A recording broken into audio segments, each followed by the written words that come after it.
Hey, so how you guys doing? So this is Neil, and I'm coming at you from perfectsunled.com and also growpotgp.com.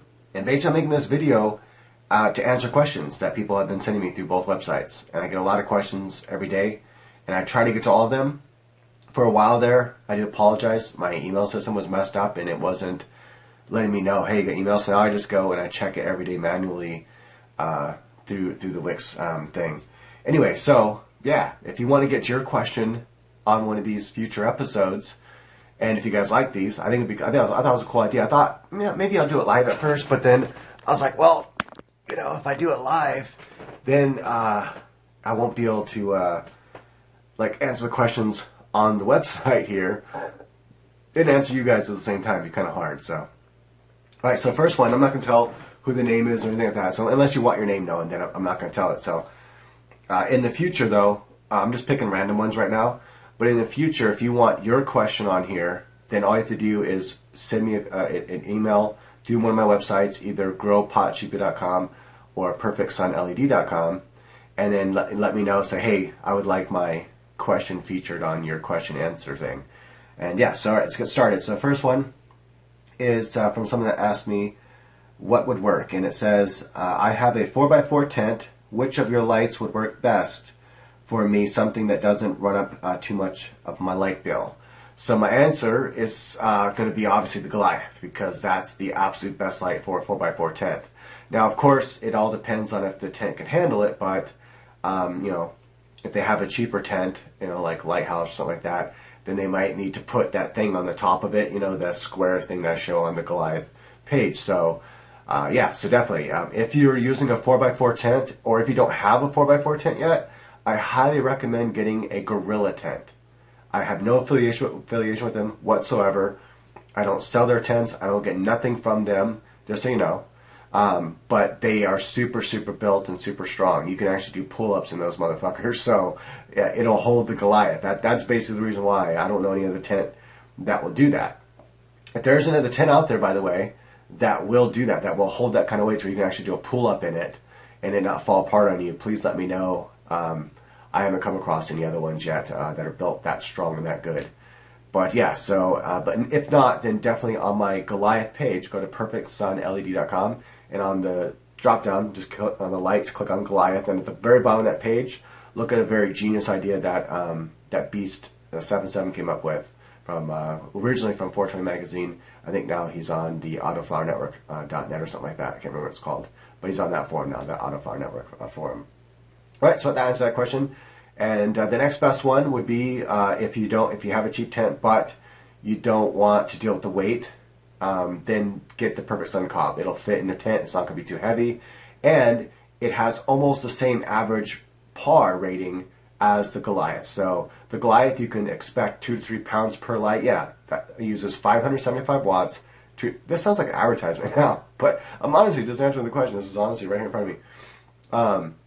You can expect 2 to 3 pounds off of that light, whereas with the Perfect Sun Cob, which isn't out yet, but is coming out in March, that one you can expect like 2 to 2.75 pounds per light. So it really just depends. It all depends on your grow experience and style and things like that. You know, all that. You know, if it's your first grow, don't just expect to boom get 2 pounds off of it your first time.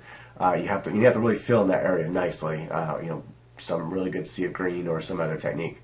And look, I think my arms actually filled out now. They've got normal size. See, they look the same size now, I think.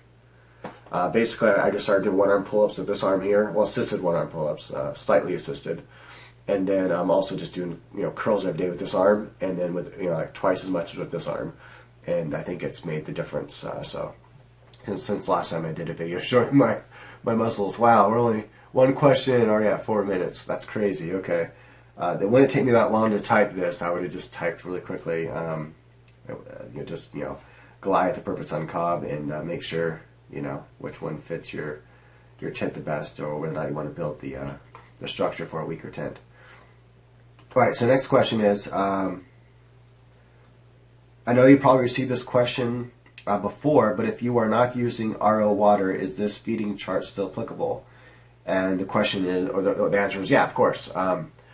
all my feeding charts are applicable to whatever kind of water you're using. You just got to make sure that you do some adjustments. So for example, if your water is super high ppm, I mean, if your water is 500 ppm, you just shouldn't be using it to water, period. You really shouldn't. It's not good water. So you're going to have a hard time growing with 500 ppm water because you don't know what's in it. It could have tons of calcium in it, and that's a lockout of the nutrients, things like that. But if your water is right around 70 to 150 ppm, that's not too bad. You can actually use that water. Now, all I recommend is if you use that water, first of all, just get an RO filter if you can. I mean, honestly, if you really can get it, you can get them now for like $100 on Amazon. They're really not that expensive, and make sure to just get a hose adapter, one that already is built for a garden hose, because that gives you more pressure and builds up faster, and you get more water quicker. Anyway, so only thing you have to worry about your water bill if you're on a tap system. That's the only thing about RO water is you do have to worry about, hey, if I'm on a tap, you know, that's a lot of water that I'm using. So keep that in mind. It does waste like 3 times as much water as it creates. So yeah, not good. But if you're on a well, then nothing to worry about. Right. So anyway, make sure that if you're using the tap water or well water that's around that ppm range, to reduce if it says 3 liters of CalBag, reduce that to 2 liters. And sorry about I'm a little bit congested still got that cold. Can't believe it. Just a quick side note here. Absolutely crazy. I've gone like 14, 15 years without throwing up from the flu. And about 10 years or so, maybe 11 years since I've been sick with anything, like an actual sickness like this. And yeah, it's crazy. Now I get it 2 back to back. It's crazy. You know, finally it hits me back to back. I had the chest flu. Never was nauseous with that flu. I don't know why they call it flu. I was never even nauseous. No stomach problems at all.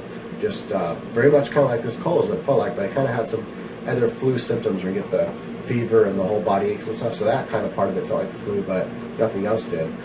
Now I got this like head chest cold thing going on, and it's not nearly as bad as the other one. It did knock me down for 1 day with the fever, but it just seems like it lasts a long time. My girlfriend's now had it for 11 days, so it's one of those long ones. My buddy told me he had it for 2 weeks. I'm like, damn, I hope I don't have it that long. But all right, so kind of goes up and down too. If you're going to water with that kind of water, just make sure that if it says 3 milliliters of CalMag, put it to 2, and then don't use any Epsom salts. Right, so that's enough for that one there.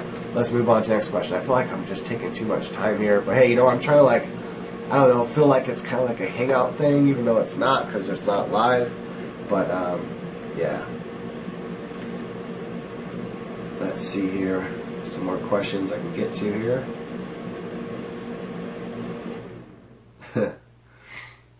This one was kind of funny because I had that email error I was telling you about. This guy was like, hey, you know, ask me all these questions about the pH, and he's putting pH in. I think it's a really important question because I get it a lot. You know, he's doing the thing that I did as a beginner, and I think every beginner does because they think it makes a difference, but it really doesn't, especially if you have a crappy pH pen, is they're measuring the water before it goes in, or the feed, you know, the nutrients. You know, always measure your pH after you add nutrients, never before. That makes no sense.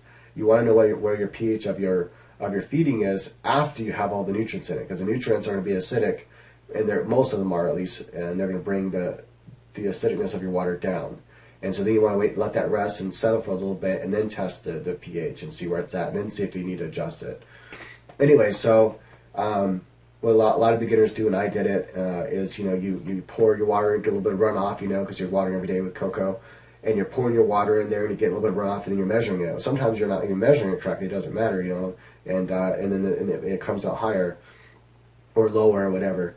In this case, it's he was putting in the pH at let's see here, 5.5 to 6.0. And the water came from the drain off, and you told the water blah blah. So that water that came out at the bottom have a pH of 7.0, 7.5. So in this case, we know it's on a salt buildup. The problem is not that he was taking it in some weird part of, you know, like sometimes let's say you have the pot and then you have your little tray. They'll just like jump right into the tray. Don't do that, because that thing is like full. It evaporates, you know, you suck the water out and it evaporates, and salt builds up on that thing. And if you do a full grow, you're going to see that salt will build up in your saucer, and you're going to have like this white film. That's all the salt built up. So if you're taking it from that, then it's going to be acidic, more acidic than what you put in, obviously. What you want to do to properly check your runoff is first water it, get a little bit of runoff, and then water just a little bit more, and get there's a little bit more runoff, and take it from that. Lift the pot up and take it right off the corner. And make sure you clean off the pot itself before you take it runoff, because the salt buildup can actually build up on the edges where that hole is. So just clean off really good, maybe with some rubbing alcohol, water, or and just wipe off good, and then take the runoff from that, and then that's going to give you a more accurate reading.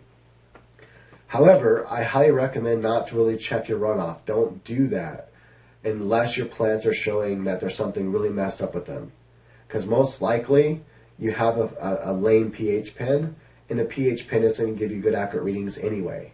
And so it's going to tell you, yeah, you're putting in 5.8 and you're getting out, let's say, 6.5, but really you're not. And also, that really just doesn't matter usually. Honestly, it doesn't. The runoff just usually just does not matter. And again, unless your plants are showing signs and looking sick, if they're only this big, don't worry about it yet. Honestly, give them a chance to grow a little bit. I get a lot of questions like that where people send me little plants that just started. Yeah, they're going to look like they're having little problems here and there. It happens. They might look lighter green, whatever. Just stick to my grow method, and they're going to take care of themselves, and just let them get a little bit bigger. Now, if your pH pen is messed up, it could be that you are messing your plant up right away, right from the get-go, because you're using a cheapo pH pen, and you're testing your water after you put nutrients in it, and then you're pHing it, and you think you're giving them 5.8, but really you're giving them something like let's say 5.2. Then that can screw your plants up real fast.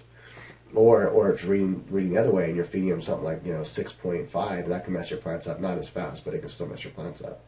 Anyway, so what I recommended, basically what my answer was that I recommended to the guys, I said first just try to first off buy a good pH pen. I use the Blue Labs combo meter.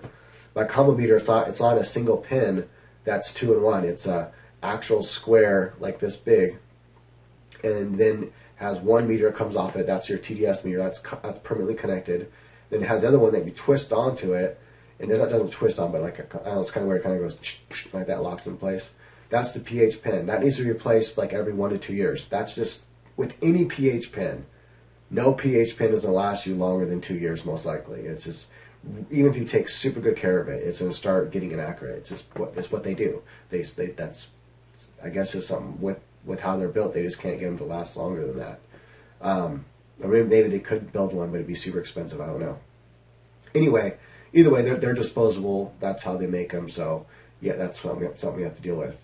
But anyway, the pens on there are pretty inexpensive. They're like, I think, $60 replacement pens, or somewhere around there. I know that sounds super expensive, but if you get like a combo meter pen, you're talking like $80, $90, and you have to replace that every 1 to 2 years anyway. So this way, you don't have to replace the machine. The machine lasts like a long ass time. The TS meter, as far as I know, just keeps on going and going. But that pH pen, you need to replace every 1 to 2 years. I recommend keep it in just tap water or well water. Don't put it in RO water. It even tells you on the instructions. Don't do that. Either put it in the solution it tells you to put in, you can go buy it from the store, or put it in just I just put mine in my well water. Just that's how I store it, right? Well, I have the water bottle, boom, that's where I keep it at all times. And it usually lasts me about 1.5 to 2 years when I do it that way. So get a good pH pen. It's absolutely important. That's the one thing you cannot go cheap on. Do not go cheap on a pH pen. Like, seriously. You can go cheap on a lot of things. You can go cheap on a TDS meter. You can go cheap on your pots. You can go cheap, using Walmart bags. There's so many things you can go cheap. You can go cheap on your entire lighting system. And I know that's like, well, why say that when you own a lighting company? Well, because you can. I mean, you can grow good marijuana with an Apollo system. I've proven it. I grew good marijuana with a 600 watt Apollo system. The entire thing was Apollo. The ballast or however the hell you say it, all of it. The light bulb, the hood, everything was by Apollo, and I got a good 12 ounces off of it, almost 12 ounces, off of one plant, one autoflower. That was Auto Ultimate, and it came out good. I mean, it came out as good as Auto Ultimate really can get, just about. I've grown Auto Ultimate since then under my lights, and I got to say, yeah, it comes out better, but you're still getting really good marijuana. That's the point.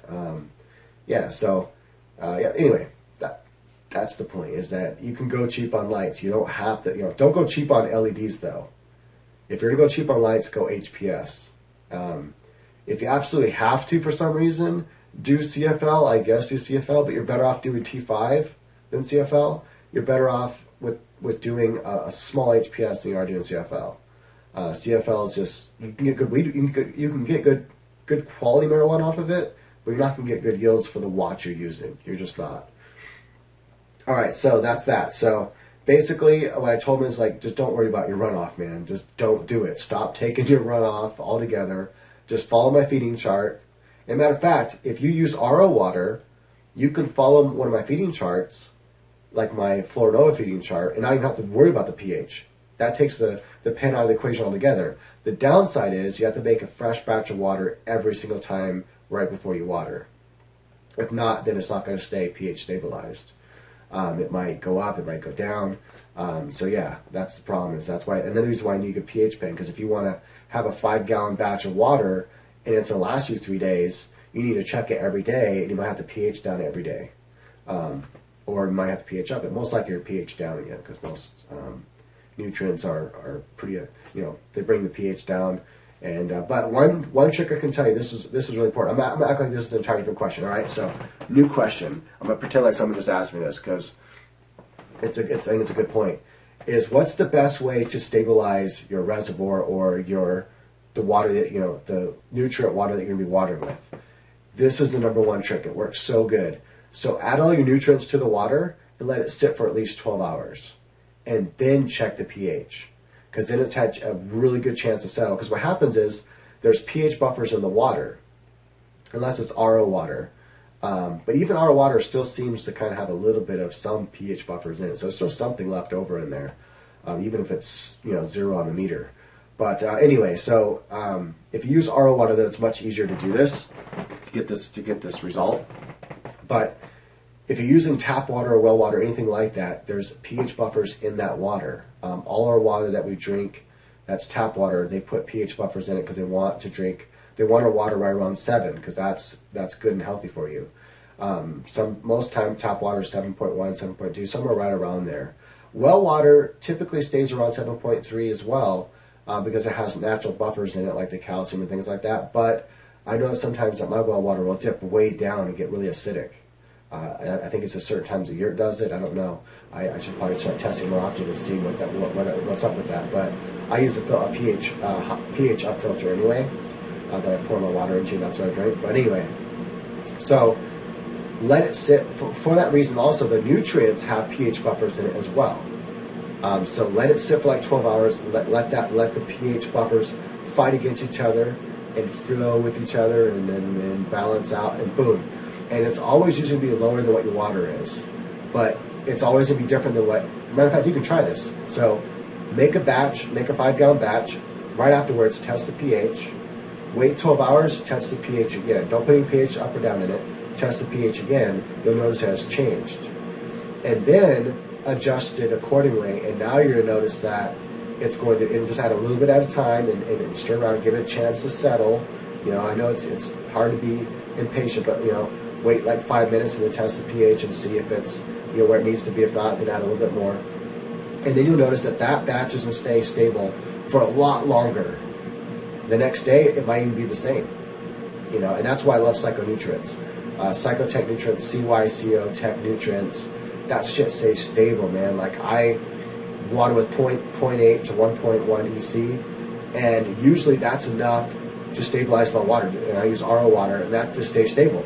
Just like that, it just puts it right at 5.8. Boom. If I ever have to put anything in it, it's usually pH up, and I use silica for that instead of actual pH up.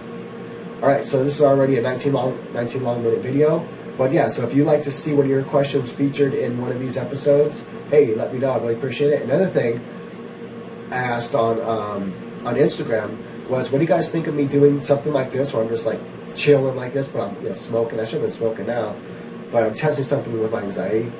So I'm trying not to smoke for a little bit and see if, because my anxiety got really bad there for a while when I was smoking every day. So I just want to not smoke for a little bit and see if something happens or not, and then try smoking again. I want to try that back and forth a few times, and then I'll know for sure if it's affecting it or not in a negative way. Hopefully not. All right, so basically what it was is that I'll either be getting stoned or drinking, and while I talk about physics and stuff, and I'm thinking it'll probably work best if it was live. That's a live show with interaction, because I think that'd be cooler. It sucks that my upload here is so slow and lame. Maybe I can go like do the live show on my phone and steal someone's Wi-Fi, like McDonald's or something like that, steal their Wi-Fi. Because they should have a faster upload than I have. My upload is lame.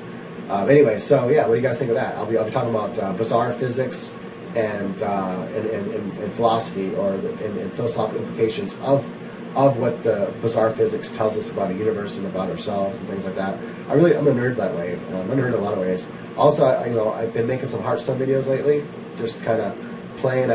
Usually I get to unranked. I get to like ranked 12, especially with this Paladin deck I have.